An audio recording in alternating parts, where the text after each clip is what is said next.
próprio Sertões está dividido em 3 partes. A terra, que nós vemos claramente no começo do filme, a situação precária das famílias que perdem seus animais, plantação, por causa da seca. O homem, que é retratado quando as famílias deixam suas casas, suas moradias, para seguir o homem religioso, que leva eles para até a cidade de Canudos.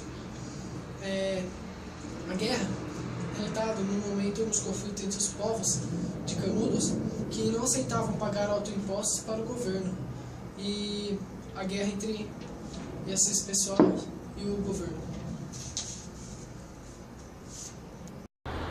O escritor estruturou sua obra em 3 partes, a terra, o homem e a luz. Ele só fala do conflito depois de levantar dados geográficos e culturais da região de Canudos e do Brasil. O capítulo A Terra é um dos mais singulares da prosa brasileira. De forma literária, ele examina a constituição geográfica do continente americano e da região de Canudos. São estudados o solo, a flora, a fauna e o clima. Euclides da Cunha mostra que todos os reversos sertanejos estão ligados à terra, desde que a opressão semifeudal do latifúndio até a ignorância e o isolamento que a parte do Brasil sempre esteve condenada, e evidenciou que nada supera o principal qualidade do sertão, o que ninguém até então conhecia, que o sertão é um só, uma pátria independente. Canudos é uma síntese perfeita em escala reduzida dos aspectos predominantes dos sertões do norte. Mostrou com isso que a Guerra dos Canudos não foi apenas só um conhecimento local, mas um grito de revolta de todo o sertão brasileiro. Paraná. Entropiado que abandona a região, o sertanejo encara de frente a fatalidade e rage numa luta indestrutível. Nessa hora, ele não é mais insolente ou impossível violento, mas o herói que tem de seus sertões para todo sempre, seco e a maldição. Primeiro amparo de fé e de religião. Ali, a dor do homem vem um sofrimento milenar da terra. Pronto. Atraso social e político, pobres e miseráveis, quase completamente isolados dos centros urbanos do litoral, devido à carência de transportes e outros meios de comunicação, só encontrava esperança na religião, através de fé do bom Jesus. A perspectiva de salvação é recompensa por tantos sofrimentos. Enquanto a Europa se preparava para a Primeira Guerra Mundial, o Brasil, a partir de 1894, começou a viver uma nova história na sua república. Os dois primeiros presidentes da república foi o Marechal Deodoro Fonseca e Marechal Floriano Peixoto. O primeiro presidente civil paulistano que tomou posse foi Prudente de Moraes, também em 1894.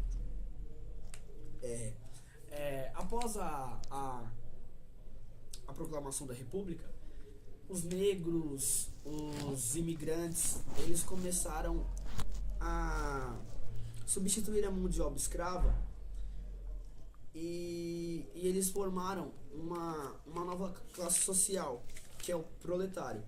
O proletário nada mais é que o trabalhador assalariado. E isso gerou um conflito entre o assalariado e a burguesia. O assalariado querendo trabalhar, buscar o seu dinheiro, e a burguesia que já tinha seus bens e tentava proteger. Enquanto a Europa se preparava para a Primeira Guerra Mundial, o Brasil vivia um novo momento na sua história republicana, a partir de 1894, onde os primeiros 2 presidentes da República foi Marechal Deodoro da Fonseca e Marechal Floriano Peixoto. O primeiro presidente paulista foi o civil Prudente de Moraes, que também tomou posse em 1894.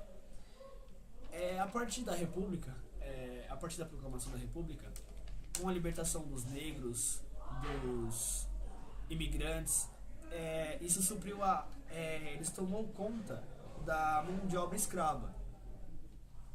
E eles começaram a formar uma nova classe, que essa classe social foi denominada como os proletários, que eram as pessoas que eram assalariadas.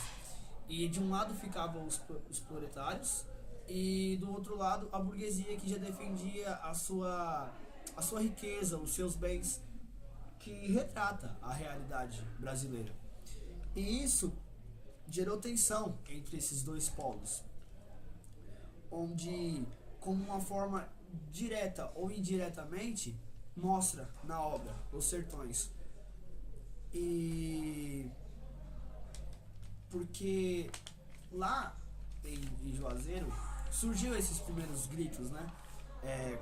Com as reformas, Antônio Conselheiro tentando mudar, pregando a palavra de Deus, protestando contra a República, a favor da igreja e seus conceitos, a sua doutrina. E foi isso. O narrador faz a descrição de como era o clima, o cenário e o espaço geográfico do sertão. Ele começa do Planalto Central até o norte da Bahia, no Arraial de Canudos. Euclides da Cunha estudou detalhadamente como se formou o homem sertanejo. O conflito de Canudos ocorreu por uma pequena desavença local. Antônio Conselheiro alugou e comprou madeiras para a construção da igreja no Arraial. Como o lote não havia entregue, ocorreu ameaças em Juazeiro. O juiz pediu ajuda para o governador da Bahia, para que mandassem tropas federais ao local. Antônio Conselheiro também era acusado de sonegador de impostos e de ser antirrepublicano, por manifestar-se a dissociação entre estados e igrejas no casamento, medida sugerida com o advento da República.